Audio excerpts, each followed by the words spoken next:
Cultural Diversity and Discrimination in the Workplace, Tanya Price. Introduction. Our world is made up of many different people. Outward appearances vary greatly from facial shapes, skin color, height, weight, etc. However, we are more closely related than we think. The human species origin was traced back to Africa. From there, we migrated out to Asia and Europe. According to Jordan Wooding, 2004, approximately 85 to 90% of genetic variation is found within these continental groups, and only an additional 10 to 15% of variation is found between them. This means that there are only slight variations between humans, and the majority of our genetic makeup is similar to everyone around us. Though we are so similar in our genes, our outward appearances, due to the slight variations, have always set us apart from each other. Race classifications begin because of these outward differences.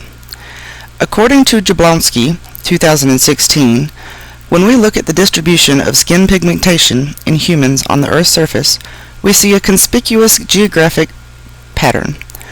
Specifically, darkly pigmented people are concentrated close to the equator, and lightly pigmented people are concentrated more towards the poles.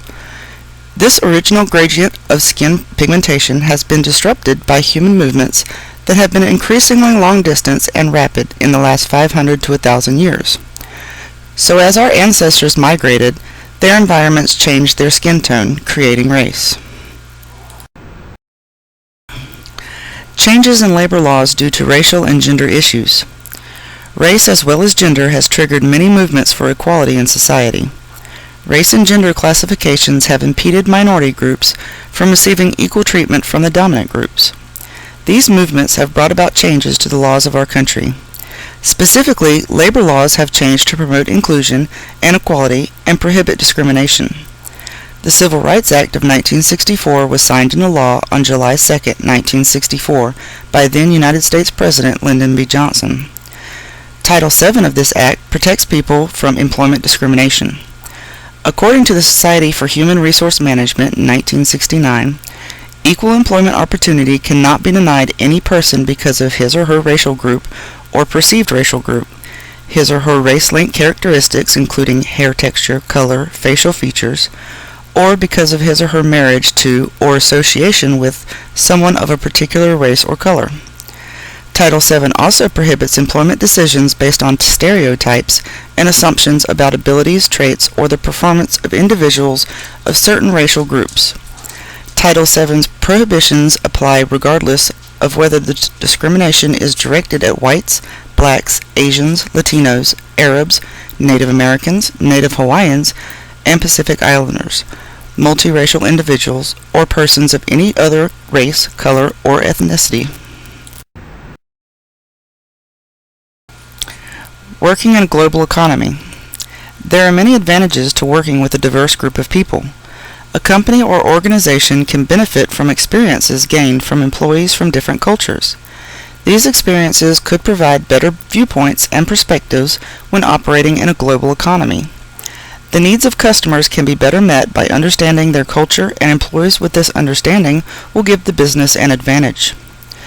With diverse backgrounds and cultures, a variety of solutions can be provided to increase an organization's adaptability to a changing economy. Knowledge of other languages and business cultures can provide a bridge for effective communication and service with customers, vendors, and suppliers. Another advantage to a diverse workforce is exposure to new ideas and viewpoints. Individuals can gain new perspectives and abandon preconceived biases by simply getting to know a coworker with a different background. Issues in a diverse workplace. While many strides have been made to promote equality in the workplace, there are still many issues that individuals and organizations must overcome. 3 of these issues are language barriers, stereotypes, and resistance. Language barriers are a continuing issue to diversity in the workplace. The United States does not have an official national language. However, English is the most commonly used and accepted. To an individual coming from a foreign country, where English is not the main language, understanding and conversing with a coworker can be difficult and frustrating. Using slang in conversations with coworkers from different backgrounds can cause confusion. For example, the term 10-4 is a radio code for "I understand" used within the United States. When this term was used with a coworker of Indian descent, he did not understand and became confused. Jargon within a company can also confuse new employees. I once received an email from a coworker after being in a new position for only a short time. The email contained so many acronyms such as BOL, short for bill of lading, and MSO, short for machine shipping order, that I was confused as to what the person was asking me to do. There can be issues when using these types of slang and jargon. Some people may feel uncomfortable or not want to appear stupid that they do not understand, so they pretend that they do. Unfortunately, without a true understanding, the employee will not be efficient and may not be able to complete their tasks. Body language and personal space issues. Along with verbal language barriers, there are body language barriers. Gestures can mean different things to people from different cultures and backgrounds. For instance, a beckoning hand gesture that means "come here" in the US actually means goodbye to an Italian. Indians shake their heads side to side to indicate yes, however, someone from the US would interpret this as no. The Japanese prefer to bow in greeting rather than to shake hands. Personal space is also an issue found when working in a diverse environment. If a person is uncomfortable with physical touch or close proximity, the effective lines of communications can be shut down. Stereotypes. Stereotyping is one of the worst issues found within the workplace. Because of past race and gender classifications, people have preconceived biases based on physical appearances. While laws prohibit discrimination, these biases can hinder working relationships.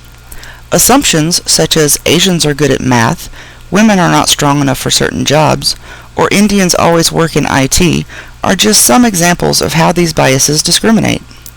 They prevent placing people in a good job fit because of assumptions. These stereotypes can also create hostile or uncomfortable work environments. People do not perform well when faced with low morale. Resistance in the workplace is a continuation of stereotyping. People with individual biases may be resistant to working with people from different races, genders, religions, etc. People who withhold information from coworkers or sabotage projects would be good examples of resistance. Working relationships can be severely damaged and communications non-existent. This will prevent coworkers from being efficient and productive, which is damaging to the organization. Resistance. Conclusion.